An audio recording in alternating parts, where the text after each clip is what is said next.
قراره که موهاشو صورتی کنیم. خوشحالی؟ خیلی. از این اسپرای رنگ گرفتم که خیلی هم جواب میده، مخصوصا روی موی مشکی. اگر این ویدیو 30 کالایک بخوره من موهای شما رو شخصا دکلوره میکنم. بلدی مگه؟ آره خب بلدم.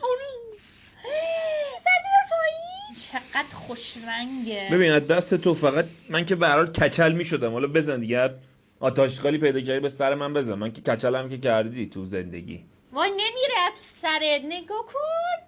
مگه من قطعه ماشینم با اسپری منو رنگ میکنی؟ غلطی کردم گفتم بیا با هم ویدیو بگیریم. لحظه باید یکی تیزی میکرد تو کلیه من.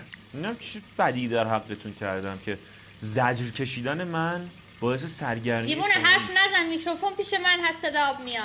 ماما این ویدیو رو ببین و ببین دختر مردم داره چه بلایی سرم میاره. مامان تمام کامنت میذاره میگه چقدر خوشگل شدی سر عزیزم. پسر تنهای قریبت چه بلایی داره میاره. چند روز بعد بگذره تا این پاک شه. چند روز که موهامو از ته میزنم.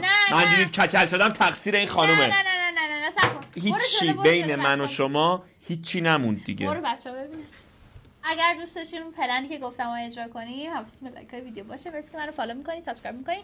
بوس به کلتون و تا یک ویدیوی فرح بخش دیگه. فعلا خدافظ. گفت تو این زندگی کارم به کجا کشیده. ما ارج و قربی داشتیم برای خودمون.